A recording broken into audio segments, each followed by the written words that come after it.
चक्रवर्ती सम्राट महाराज भर्तृहरि जब युवावस्था को प्राप्त हुए तो युवावस्था में सबके हृदय में भोगाकर्षण होता है, सबको अच्छा लगता है। सुंदर पति हो, सुंदर पत्नी हो, सुंदर महल हो, खूब भोग सामग्री हो, हमारी आज्ञा पालन करने वाले सेवक हो, आदि आदि। जितना तुम सोच सकते हो उससे बहुत अधिक महाराज भर्तृहरि जी के पास था, क्योंकि चक्रवर्ती उसे ही कहते हैं। भूमंडल में एक छत्र राज, जहां से सूर्य उदय होता है और जहां सूर्य अस्ताचल को जाते हैं वहां तक उनका एक छत्र स्वामित्व। छोटे भाई विक्रमादित्य महान बलशाली, महान बुद्धिमान, कुछ कमी नहीं। भर्तृहरि जी के हृदय में स्त्री के प्रति आकर्षण पैदा हुआ, सर्वसामर्थ्यशाली थे, आदेश किया। कई बार सुनाया है, पर ये बार बार सुनकर कम से कम समझ में तो आ जाए। विश्व की सबसे सुंदर राजकुमारी को हमारे पास पत्नी के रूप में वर्ण करने के लिए लाया जाए। कौन नहीं चाहेगा ऐसे सम्राट, ऐसे सुंदर वैभवशाली राजा को अपना पति बनाना। एक पिंगला नाम की बहुत सुंदरी युवती को वर्ण किया भर्तृहरि जी ने, और मन में विचारा कि आखिरकार भोगों में क्या सुख, इसके लिए मुझे एकांत चाहिए। विक्रमादित्य से कहा, आप राज्य शासन को संभालिए जब तक हम अनुभव नहीं कर लेते। महल में किसी भी तरह की राज दरबार की बात लेकर कोई ना आवे, मुझे स्वतंत्र छोड़ दिया जाए। राजाज्ञा, संपूर्ण भोगों की बाहुल्यता महल में। क्या कभी आग में धीरे धीरे घी डालने से आग शांत होती है क्या? ऐसे ही भोगों को भोगने से कभी कामाग्नि शांत थोड़ी होती है, और भड़कती है। अगर सुख हो तो विश्राम मिल जाए। एक दिन पिंगला काफी समय व्यतीत होने के बाद वो अपनी महल की पीछे खिड़की से झांक रही थी। पीछे अश्वशाला थी, वहां घोड़ों की रक्षा और सेवा कराने वाला अश्वपति अपने सेवकों के द्वारा घोड़ों की देख रेख, उनकी सेवा कराता था। बहुत ही हष्ट पुष्ट जवान। पिंगला देखकर आसक्त हो गई, एकांत में मिलने लगी। जब महाराज विश्राम को होते तो एकांत में मिलने लगी। गुप्तचरों के द्वारा यह बात जब विक्रमादित्य को पता चली तो बहुत अंदर से पीड़ित हुए कि क्या करूं, अगर मैं कुछ कहता हूं तो कहीं संशय न कर लिया जाए, अगर कहता नहीं हूं तो ये राजा के प्रति बहुत ही बड़ा विश्वासघात हो रहा है, और वो मेरे भ्राता हैं, मैं ऐसा सह नहीं सकता। एकांत में मिलने की प्रार्थना की। बहुत प्रवीण थी पिंगला, समझ गई। महाराज ने कहा, आज मेरा भाई मेरे से मिलना चाहता है, पता नहीं क्या समस्या है। उनका मुझे पता है, जाइए पहले आप पूछ कर आइए। राजा को आश्चर्य हुआ, मेरे तक बात नहीं पहुंची, इसको पता है। बहुत प्रवीण थी, पर विषयों में प्रवीणता कोई प्रवीणता नहीं कहलाती। प्रवीणता तो विषयों के त्याग की होनी चाहिए। बुद्धिमत्ता गड्ढे में गिरने की नहीं होती, बुद्धिमत्ता उससे निकलने की होती है। विक्रमादित्य ने कहा कि मेरी बात पर विश्वास किया जाए महाराज, जो महारानी पिंगला है इनका चरित्र ठीक नहीं है, ये अश्वपाल से संबंध रखती हैं, ऐसा मुझे गुप्तचरों के द्वारा पता चला है। आवेश में अंदर गए।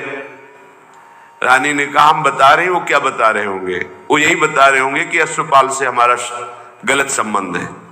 ये तुम्हें कैसे? मुझे पता है। कैसे पता है? देखो, हम आपको प्रमाणित नहीं करती, पर आपके भाई चरित्रहीन है। नहीं, इसका प्रमाण चाहिए। आप ऐसे पवित्र भाई के ऊपर ऐसी बात नहीं लगा सकती। तो धन दे करके किसी राज सैनिक को अपने अनुकूल करके किसी एक सदगृहस्थ परिवार को इस बात पे राजी किया कि तुम सभा में कहो कि हमारे बहू को ये राजपद पर होने पर गलत दृष्टि रखते हैं, गलत आचरण करते हैं, नहीं तो तुम्हारे पूरे परिवार को मरवा दूंगी। ओ, महारानी पद में है, अगर ऐसा बोला तो सब सुख सुविधाएं आपको दे देंगी। वो बेचारा राज भय के कारण ऐसा ही बोला। महाराज की आसक्ति थी पिंगला में, भर्तरी जी की।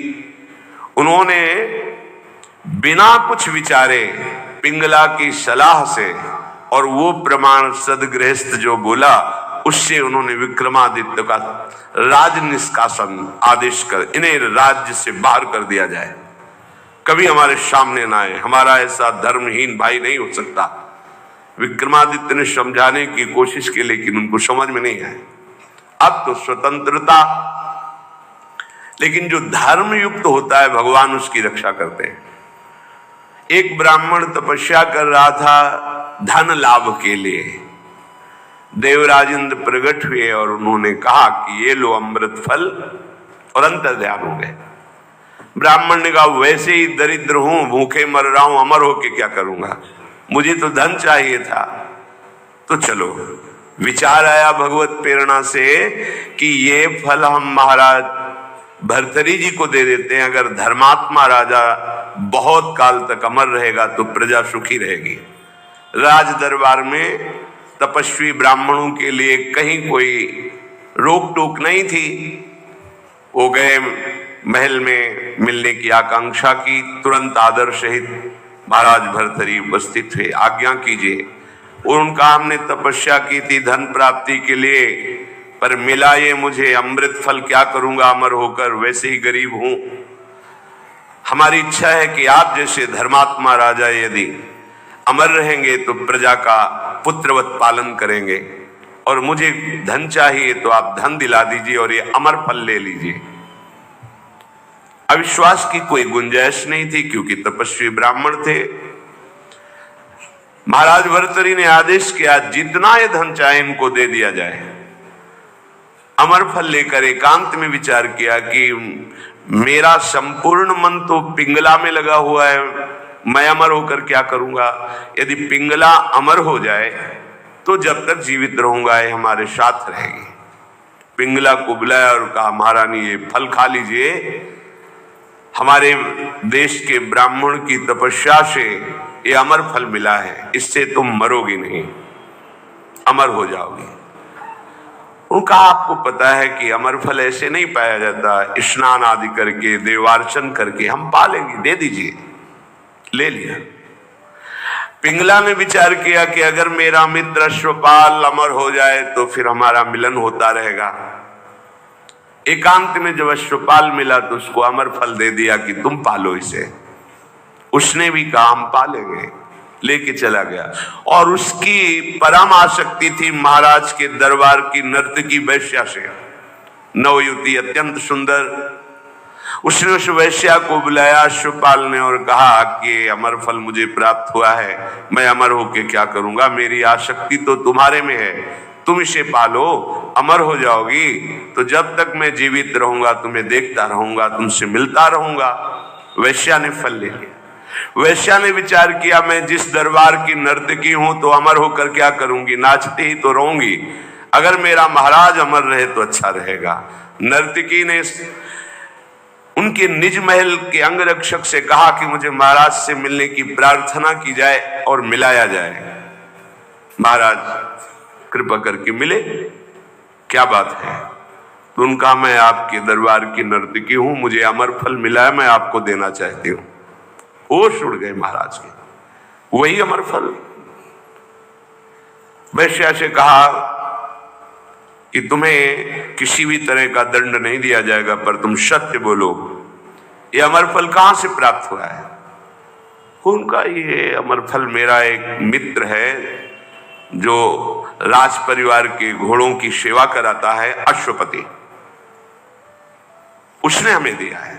और वो महल के पीछे ही था अश्वशाला। महाराज समझ गए। उसको बुलाया अश्वपति को और कहा भाई वैसे तो खड़े खड़े हम तुम्हारे सैकड़ों टुकड़े करवा सकते हैं, पर हम तुम्हें क्षमा करते हैं यदि तुम हमें सच्ची बात बता दोगे कि तुम्हें अमर फल कहां से प्राप्त हुआ है। डरते हुए भयभीत होकर उसने कहा महारानी पिंगला ने दिया है। होश हो गए। ओहो, मुझ चक्रवर्ती सम्राट से ये तृप्त नहीं है, अश्वपाल से आसक्ति, अश्वपाल महारानी पिंगला से आसक्त नहीं है, वैश्या से। धिक्कार है इस काम को। सभा में कलम पधार रहे ऐसी घोषणा कर दी जाए और गुप्तचरों को भेजा कि विक्रमादित्य जहां भी किसी भी जंगल में कहीं भी खोज कर लाए जाए, हम उनसे क्षमा याचना करेंगे, वो मेरे भाई हैं, मेरे से गलती हो गई। गुप्तचरों को पहले से ही पता था कि वो कहां हैं। विक्रमादित्य को भी बुलाया गया सभा में। भर्तृहरि जी पहुंचे और कहा पिंगला को उपस्थित किया जाए। राज आज्ञा, तुरंत पिंगला जी को उपस्थित किया गया। बोले मेरे देश के ब्राह्मणों की तपस्या का फल संपूर्ण प्रजा और राज्यसभा देखे। मैं अपनी तलवार से रानी का गला काटूंगा, पर वो मरेगी नहीं क्योंकि इसने अमृत फल खाया है। और तलवार खींचा, जे ही प्रहार कर वो चीख पड़ी, नहीं महाराज रुकिए। क्यों? तुम्हें संशय है? अमृत फल मिथ्या नहीं हो सकता। उनका मैंने पाया नहीं। क्या किया? अश्वपाल को दे दिया, क्योंकि मेरी आसक्ति अश्वपाल से। कुछ न किसी से फिर नहीं बोले।